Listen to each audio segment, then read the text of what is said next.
Hello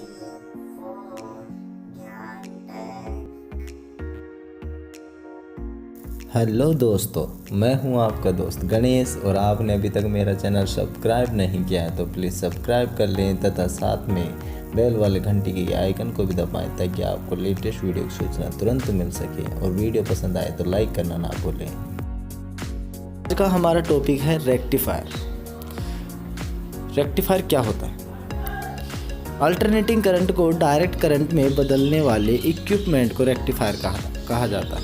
अर्थात AC current को DC में बदलने वाले एक डिवाइस को या कंपोनेंट को या इक्विपमेंट को रेक्टिफायर कहा जाता है। हमारे मन में पहला सवाल ये उठता है कि why do we need a rectifier, अर्थात हमें रेक्टिफायर की ज़रूरत क्यों है। जैसे कि हमें पता है हमारे घरों में आने वाली सप्लाई एसी करंट की होती है, जिससे कि हमारे घर के लगभग सभी उपकरण काम करते हैं। लेकिन हमारे घर में कुछ ऐसे भी उपकरण होते हैं जो कि डीसी सप्लाई पर काम करते हैं, जैसे कि आपका इन्वर्टर।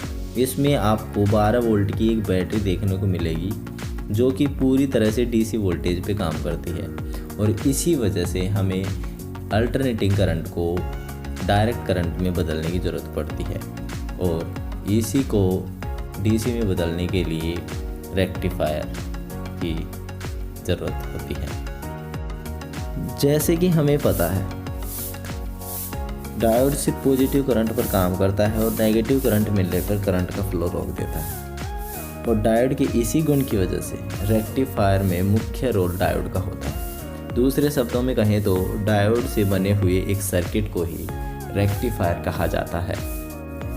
बात करते हैं कि रेक्टिफायर कितने प्रकार के होते हैं। तो रेक्टिफायर 2 प्रकार के होते हैं, half wave rectifier, full wave rectifier.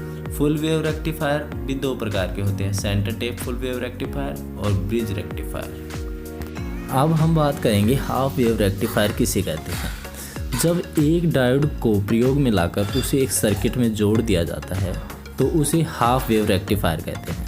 अर्थात जब एक डायोड को हम इस्तेमाल करते हुए कोई सर्किट तैयार कर लेते हैं तो उस प्रकार के सर्किट को हम हाफ वेव रेक्टिफायर कहेंगे, जिसे हम चित्र में कुछ इस प्रकार दिखा सकते हैं।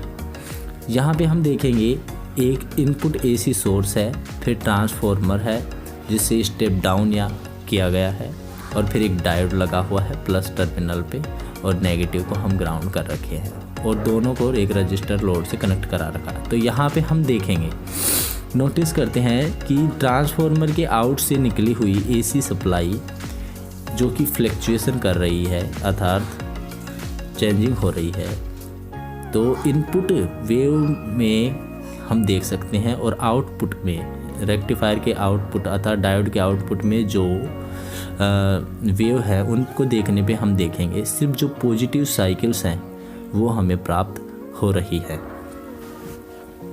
यहाँ डायोड इनपुट एसी को आउटपुट में पल्सेटिंग डीसी में परिवर्तित करता है।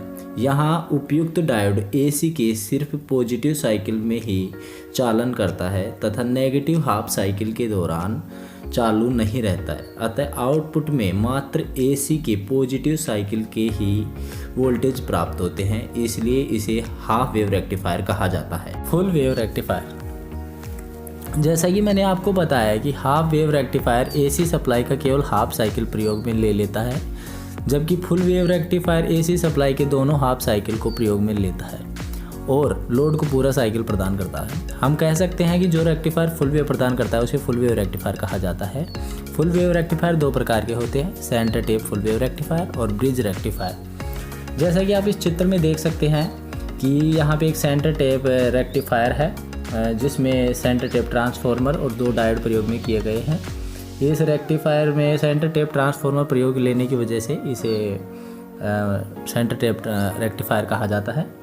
और इसकी वर्किंग की बात करें तो जब एसी सप्लाई की पॉजिटिव हाफ साइकिल आती है तब सेकेंडरी वाइंडिंग का ऊपरी सिरा पॉजिटिव तथा निचला सिरा नेगेटिव हो जाता है और डायोड D1 फॉरवर्ड बायस में तथा डायोड D2 रिवर्स बायस में हो जाता है और धारा का प्रवाह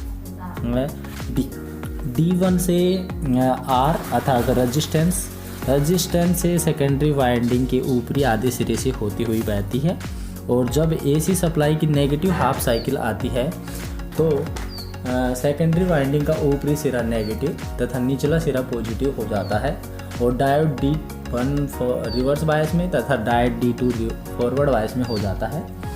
तो धारा का प्रवाह D2 से लोड रेजिस्टेंस अर्थात R से सेकेंडरी वाइंडिंग के निचले सिरे से होते हुए फ्लो करता है। अतः सेंटर टेप रेक्टिफायर में दोनों हाफ साइकिलों को यूज कर लेते हैं और DC प्राप्त कर ली जाती है, जो कि पल्सेटिंग DC है, जिसे आगे फिल्टर सर्किट द्वारा शुद्ध कर लिया जाता है।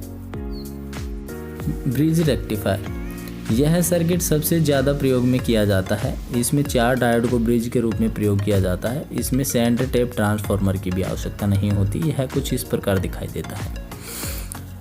जब इसमें इनपुट पॉजिटिव साइकिल आती है तो उस दौरान करंट का फ्लो पॉजिटिव से नेगेटिव की तरफ होता है। तो सेकेंडरी वाइंडिंग के नीचे से करंट फ्लो करता हुआ डायोड D1 से ग्राउंड और ग्राउंड से रेजिस्टेंस और रेजिस्टेंस से डायोड D3 से होता हुआ सेकेंडरी वाइंडिंग के ऊपर वाले हिस्से से फ्लो करता है। और जब इनपुट सप्लाई की नेगेटिव हाफ साइकिल तो उस दौरान करंट का फ्लो भी पॉजिटिव से नेगेटिव की तरफ होता है। और तो सेकेंडरी वाइंडिंग के ऊपर वाले हिस्से से फ्लो करता हुआ डायोड D2 से ग्राउंड और ग्राउंड से रेजिस्टेंस में से फ्लो करता हुआ डायोड D4 और डायोड D4 से सेकेंडरी वाइंडिंग के नीचे वाले हिस्से से फ्लो करता है। आई होप यह वीडियो आपको पसंद आई है और तो please like this video and share this video और सब्सक्राइब माय चैनल। धन्यवाद।